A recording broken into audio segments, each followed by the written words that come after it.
Hello, boys and girls. On my desk right now is a Traxxas TRX4m Rock Bouncer project that doesn't have any Traxxas parts. Perhaps I should call this an Injora TRX4m because most of everything is from Injora. I've built a 1/10 scale TRX4 before, but I've never done a TRX4m. This will be my first. Another way this new project is a deviation from the type of builds I usually do is, as you can see, all my microcrawlers have been scale crawlers that put more emphasis on cosmetics and realism over performance. In other words, these are trucks I have to drive very carefully because it pains me to damage these beautiful bodies. So with this new project, I'm hoping to build something that I don't have to be too cautious with, something I'm not afraid to rough up, I suppose something that is close to a basher. By the way, please like, subscribe, and check out my channel to see many of these trucks in action. I've also got build videos just like this one right now for this hardbody FJ40 with a Furotech brushless motor, as well as this FMS FJ Cruiser that's been converted to FCX18 with a 2-speed transmission and portal axles. Okay, back to this new project, and I suppose the only similarity between this and my other builds is the scale, the 1/18th scale. Even my Axial SCX24 has a 1/18th scale body on it. That's the FJ40 you just saw. Actually, that body may even be larger than 1/18th, possibly 1/16th. Anyway, so I searched high and low for the most realistic looking rock bouncer chassis for the TRX4m platform, and I found this 3D printed cage modeled by Skint Banjo on Coats 3D. There's a link to it in the description. This is not an FDM print. Oh no, this is a SLA print. I figured only UV cured resin print could do this model justice. Check out how smooth the surface is. I haven't done any sanding to it at all. This is how it came out straight from the printer.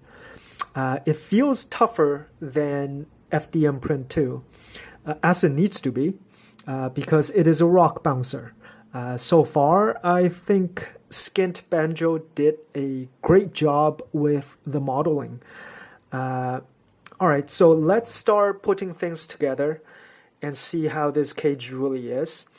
I cannot find any reviews or any sample builds online. There are only 3 photos on the Coats 3D listing, and they aren't exactly clear. This is going to be a fun experimental build. Let's see how the various components fit. I'm hoping I can assemble everything without making any modifications to this beautiful looking cage.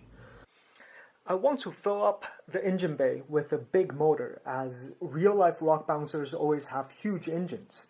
So I've chosen this big boy, Injora's 370 motor. And to give it higher speed as real-life rock bouncers have, I've replaced the transmission gears with Injora's 9.721 71% overdrive gear set. I did have a bit of a problem with those gears. After I installed them and bolted down the gearbox cover, the gears seized up. I ended up having to put a couple of tiny washers between the gearbox and its cover to get the gears turning smoothly. I saw on Reddit that I'm not the only one who experienced this. So if you plan on doing the same thing, just be aware that you might have to space out the cover, or you might need to file down one of the gear shafts. I also installed overdrive gears in the axles to increase speed by another 9%. Real-life rock bouncers often have four-wheel steering, so I have 2 front axles from Injora. These are both plus 4mm axles. I did not know whether this cage could accommodate laydown servos, so I ordered an axle with a laydown servo and another with the servo in its regular orientation. I've done some test fitting in laydown servo is definitely not possible in the front, as the engine bay is simply not wide enough, which is fine because I'm using Injora's 11 kilogram high torque servo.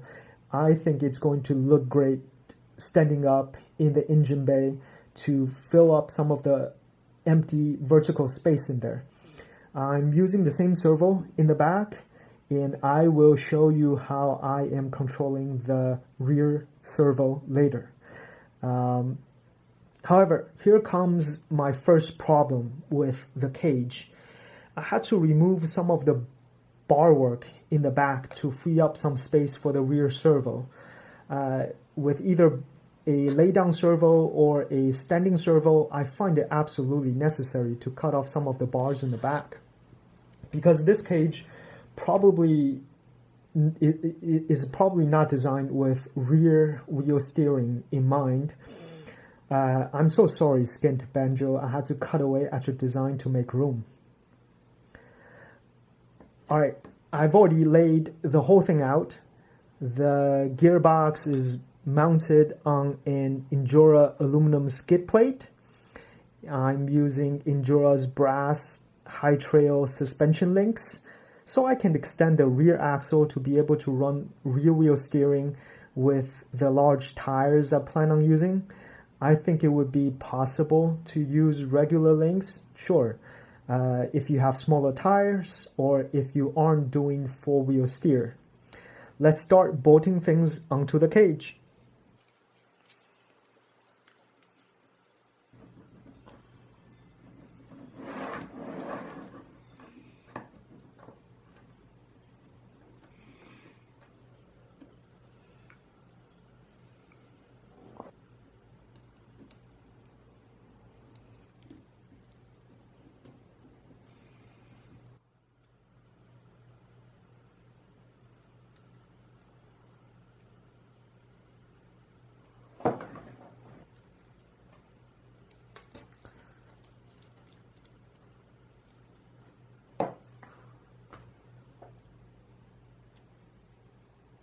Alright, we are almost there. Here is a set of brass Injora wheels.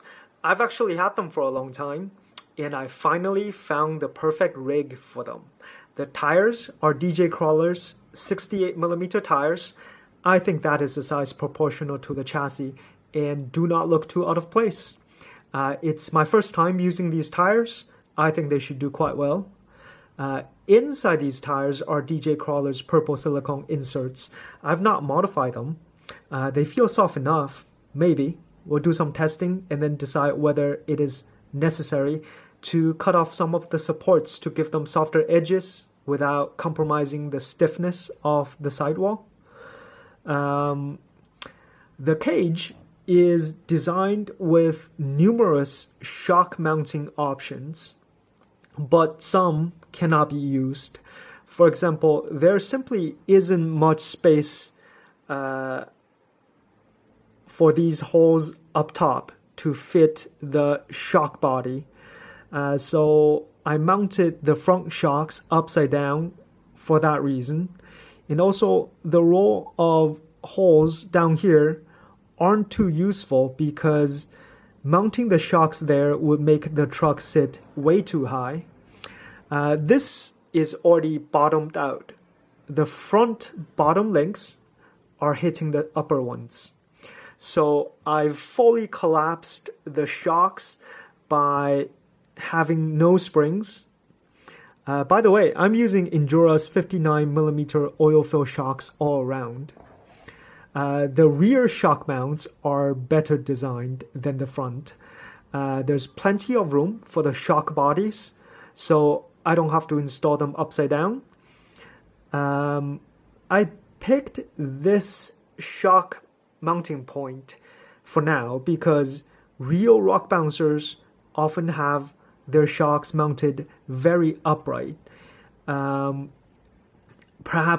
it's because they're not rock crawlers, so they don't need the extreme articulation from mounting the shocks at an angle. So I'm hoping this is okay.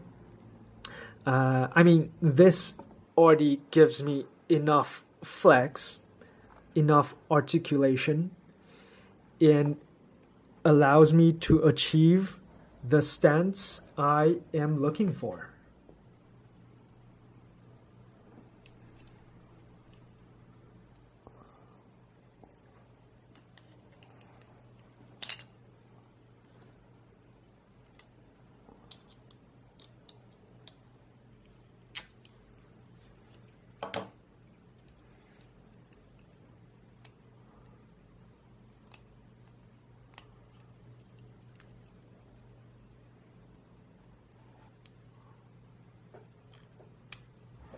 Well, I like everything having its own place, so I've positioned all the electronics using Injora's shelving unit for the TRX4m. It is designed to allow the placement of the battery, ESC, and the receiver on the center skid plate. However, there are two height options for the upper shelf. To use the lower setting with the taller 370 motor gearbox, I had to trim the top shelf a little bit. I've placed the battery on the lower shelf. I'm using a 900 milliamp hour 2S unit. I figured this big motor would be fairly power hungry. I put the ESC and the receiver on the second shelf, so I have easy access to the power switch to turn on and off the truck. I'm pairing the 370 motor with Injora's MB100 ESC. I've seen Cape Crawler's review of this setup, and it should have decent low speed definition for the technical bits. My only concern is this setup not fast enough to do what rock bouncers do, which is gather enough speed and momentum to bounce over obstacles and near vertical hills. As mentioned, I have a set of 71% overdrive gears installed in the transmission and 9% overdrive gears installed in both axles. And if those are not enough, I can run a 3S LiPo or switch to brushless. I don't know yet. We'll have to see. As for receiver, I'm using FlySky FSR4P, which is small enough to fit on the shelf together with the ESC. And with this receiver, I got a new transmitter, the FlySky GP7. I've programmed this dial to be my rear wheel steer. I have the rear servo plugged into channel 3 on the receiver, and on the transmitter I set this dial to be channel 3, and as simple as that, I get to control rear steering by turning this dial. I haven't had the time to truly dig into this transmitter. There are channel mixing functions specific to four-wheel steer, but for now I'll just set it up the simple way, and let's power this thing on.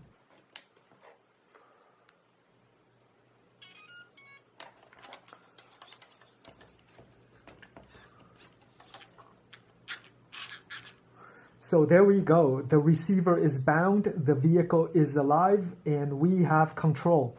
We're ready to test this thing on my desktop proving ground to see how it performs. Boys and girls, I messed up. I made it too fast. The combination of overdrive gears in the transmission and the axles make low-speed crawling very difficult. On the upside, I definitely won't have a problem doing those crazy things you see real-life rock bouncers do. I can do donuts even, I can catch air, and yeah, it climbs very well, has enough articulation. It stays shiny side up no problem because it has a very low center of gravity, but that twitchiness off the start makes it hard to manage. This transmitter allows the adjustment of throttle curve. Maybe I can tune some of that out using this feature, but I think I will have to fix the gearing. Perhaps I should go outside and find a bigger hill to see if I still feel the same way. Meanwhile, let's all just take a moment to appreciate the look of this mighty beast. Skint Banjo on Cults 3D did an amazing job. I'll have a link to it in the description. If I remember correctly, I think it's only $8 to purchase the STL file. $8 actually. Please make sure you like and subscribe to my channel so you don't miss any of my future builds. And as always, if you have any questions or suggestions, please feel free to leave a comment below. Thank you for watching.